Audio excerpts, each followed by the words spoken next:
Today I'm going to make roast chicken, that too in the oven. I make a sandwich bread. I want roast chicken because when you use the roast chicken in making grilled cheese sandwich or grilled chicken sandwich, this is going to be super tasty. I just enjoy chicken as such, and I think it's like a privilege that, you can enjoy the whole roast chicken at home. A lot of you may have a simple oven like this, or you can have a rotisserie oven where you have this metallic skewer, and the chicken keeps rotating.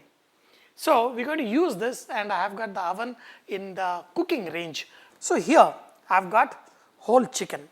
So make sure when you buy, the skin is not cut anywhere and the whole chicken is nice. This is slightly bigger, but after dressing the chicken, if the chicken is like 1200 grams, then it is ideal. If it is 1500 grams, it is little bigger, but still you can manage. And what I did is, to make sure the chicken cooks and it becomes very nice and juicy, I put the whole chicken in a bucket of water and I put salt and I let it sit in that water for a few hours. 3 hours is the minimum you got to do. That's when your chicken will come nice and juicy.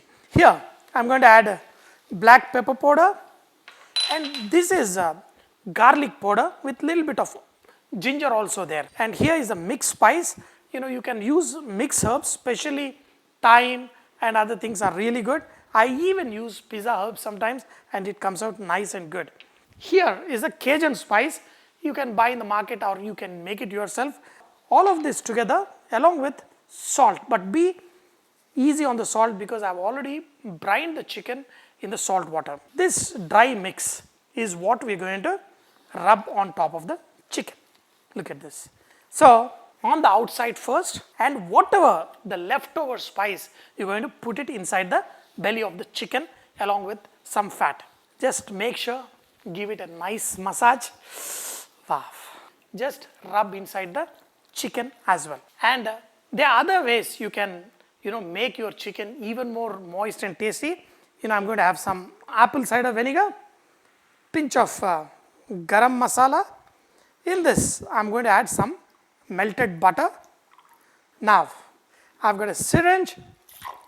You can even poke into the meat, okay, but do not rupture the skin.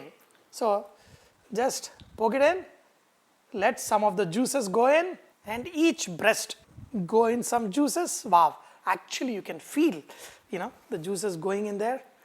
So same thing you can do into the chicken leg, and some you can just shoot it in. So now we're going to basically you can tie the legs, very easy. So you can do this so that the chicken doesn't dance in the oven while you are cooking it. Bring the legs together. Other thing is you can turn the chicken in the back, and you can do multiple ways of things, but this one is going to be very simple. Tie it from the front, tie it from the back. You can do it in your own way, especially when you are doing this kind of roast chicken. Look at it. I'm doing the very simplest way. Basically, this one will hold the chicken. So go from back like this. It will come from the neck area. But these top two, let it run through chicken's butt. Once it goes, then make equidistant, and then here is the screw. After you screw the chicken, tighten the screw.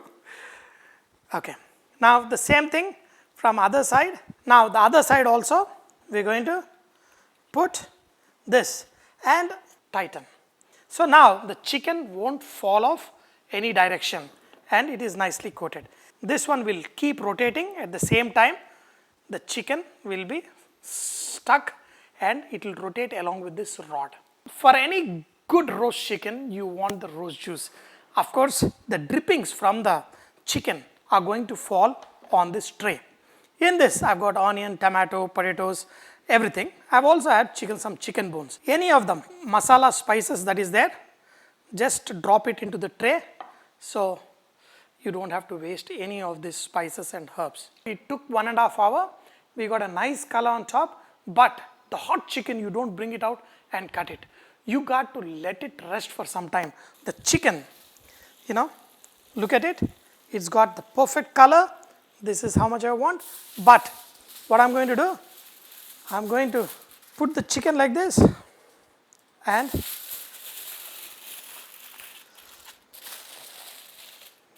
put the foil. I'm going to add some water, let it rest for like 4-5 minutes, and I'm going to bring out these juices and I'm going to make a gravy with this. So for this, I'm just going to take 1 teaspoon of butter.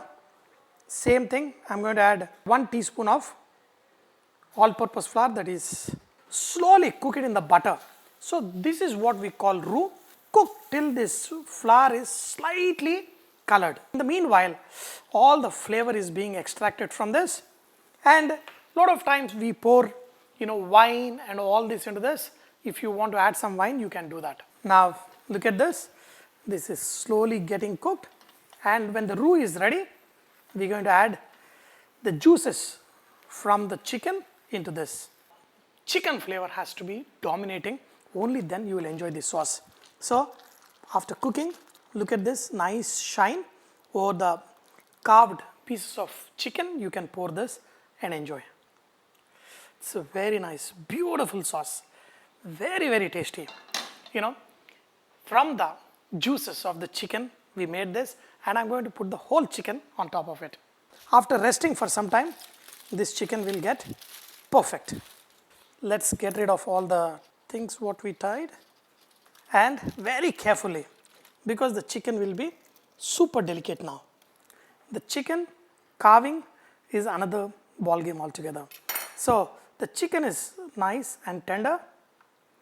These are the flavors what we learn in a continental kitchen, and usually what I do when I make at home, I spice it up a little bit. The way I added a little bit of garam masala, but everything has to be mild. And the piece of this chicken,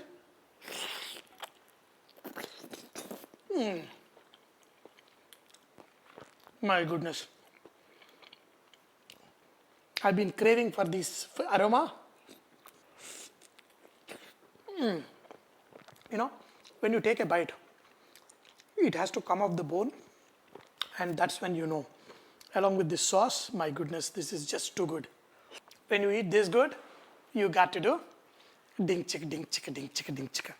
It is nice, juicy, because the way I put it in a silver foil and left it like that for 15-20 minutes, and the chicken is just too good.